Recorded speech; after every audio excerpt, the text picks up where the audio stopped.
असम मतलब बराबर, समझी कि हर एक चीज बराबर हो, उनकी बुद्धि बराबर हो, उनकी संपत्ति बराबर हो। कोई बड़े घर की लड़की हो, पैसे वाले घर की, और गरीब घर में चले जाए तो भी नहीं रह सकती। कोई गरीब घर की लड़की हो और ज्यादा पैसे वाले घर में चली जाए तो भी नहीं रह सकती। इसलिए प्रीति विरोध समान सन होना चाहिए। भगवान श्री राम ने कहा कि शूर्पणखा सजातीय विवाह करो, लक्ष्मण के पास चले जाओ, वो भी एक शेष का अवतार है, इसलिए लक्ष्मण के पास भेजे और लक्ष्मण जी पुनः यहाँ भेज दिए। मतलब मेरा कहने का यह था, असली रूप में आई होती। एक कवि ने बहुत प्यारा कविता लिखा है, असली चीज से नकली अधिक चलती। असली चीज आजकल लोग पसंद नहीं करते और नकली चीज को सब चाहते हैं, सब मानते हैं। रोती है बुद्धिमानी, एक कवि ने कहा, रोती है बुद्धिमानी चालाकी हंसती है, मुस्कुराती है बेईमानी ईमानदारी फंसती है। दिए सभी चूक जाते हैं, अंधियारी नहीं मिटती है। जिंदगी का मौत है पर मौत नहीं मरती है। पैर तो थक जाते हैं पर वैसाखी नहीं थकती है, क्योंकि असली चीज से नकली अधिक चलती है। कवि ने बहुत प्यारा कटाक्ष किया। असली फूल लगा है ना, 1 घंटा 2 घंटा एक से दूसरे दिन समाप्त, और आप अपने घर में जाकर के प्लास्टिक का फूल खरीद करके ले आइए और लगा दीजिए तो साल 2 साल क्या 10 साल घर में रखे रहिए। असली फूल से ज्यादा कागज के फूल जीते हैं, शराब से ज्यादा लोग कॉकटेल पीते हैं, क्योंकि अर्धनारीश्वर पूजने वाले हम भारतवासी है, समन्वयवादी है, मिलावट के आदि है। मेल जोल से रहो कह गए हमारे दादा दादी है। अपने से ज्यादा पराई हमें जचती है, प्योर चीज से ज्यादा मिली जुली भली लगती है, क्योंकि असली चीज से नकली अधिक चलती है। और सुनो, डॉक्टरों को सलाह भी सुनते जाइए, बच्चों को असली दूध न पिलाइए। लिखा होगा भाग में तो मिल जाएगा लेफ्टेजन बाजार में, डिब्बों का दूध घर लेते आइए। डिब्बों के दूध से बच्चों के हेल्थ बनती है, ना समझों के घर में आजकल गाय पलती है। दूध में कहाँ हो मजा, हमें तो चाय अच्छी लगती है, क्योंकि असली चीज से नकली अधिक चलती है। हम लोग कभी कभी किसी बड़े घर में जाते हैं ना, तो वो कहेंगे महाराज जी केवल दूध अच्छा नहीं लगता है, जरा चाय मिला दूं या कॉफी मिला दूं। असली चीज लोग पसंद नहीं करते। हो सके तो गोविंद के पास में नकली के कोई महत्व नहीं, असली का महत्व है। और कवि ने तो बहुत प्यारा कटाक्ष किया, रात रात भर आंख फोड़ी सारे गर्मी का सीजन युवकों के लिए। रात रात भर आंख फोड़ी सारी गर्मी का सीजन, 10 दफे किया रिवीजन, फिर भी न हुए पास, टूट गई आस। जो मस्ती मारे साल भर, वही मार ले गए फर्स्ट डिवीजन। समझे प्रियजन, विद्या के अध्ययन से नकल अधिक फलती है, क्योंकि असली चीज से नकली अधिक चलती है। ये दुनिया की जवानी की बात है। कवि ने तो बहुत कटाक्ष किया, गांव की महासुंदरी भी शहर में नहीं फबती है।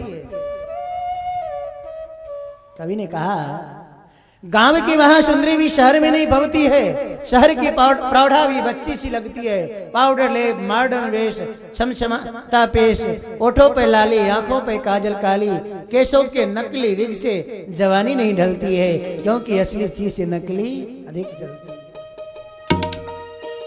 ये दुनिया की हाल है। दुनिया वाले इस चीज को मानते हैं, लेकिन हमारे गोविंद इस चीज को स्वीकार नहीं करते। भगवान श्री राम के सामने में शूर्पणखा आई, लेकिन शायद ये अपने रूप में आई होती तो गोविंद स्वीकार कर लिया होता, भगवान श्री राम स्वीकार कर लिए होते, लेकिन असली रूप में नहीं। ये तो नकली रूप में अपने रूप को बना करके आई। भगवान श्री राम इसकी ओर देखा भी नहीं और इतना ही नहीं,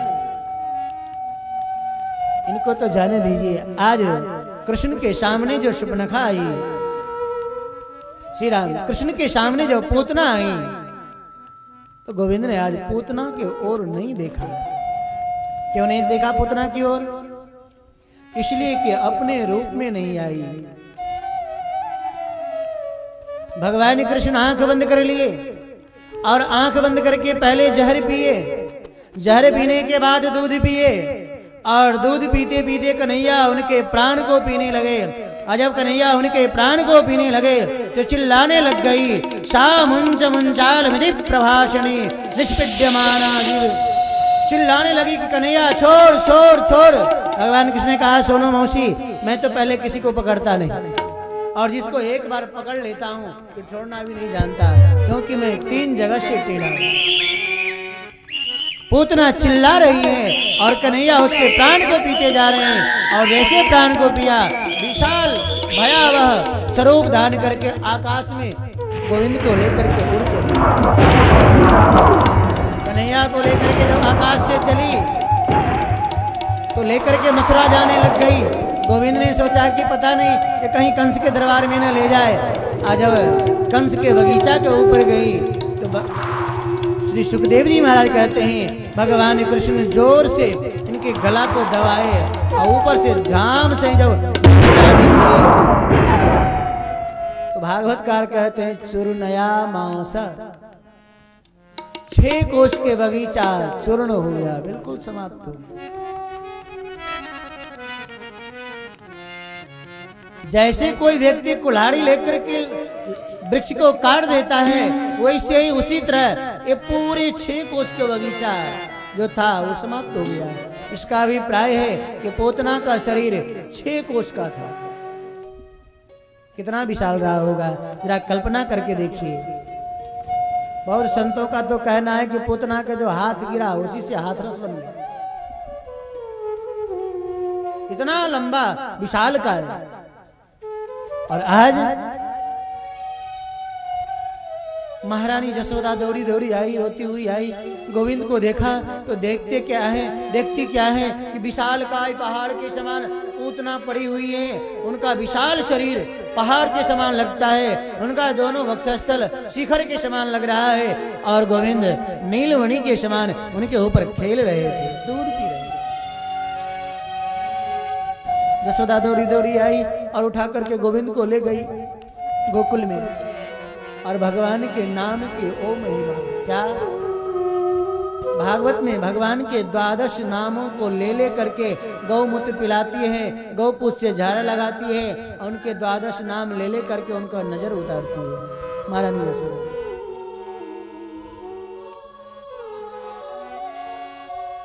जब बाबा कंस श्री राम बाबा नंद गए मथुरा कर पहुंचाने के लिए कंस के दरबार में, तो वसुदेव जी से मिले। तो वसुदेव जी ने कहा कि नंद जी जल्दी जाइए, लगता है ब्रज में कोई उत्पात होने वाला है।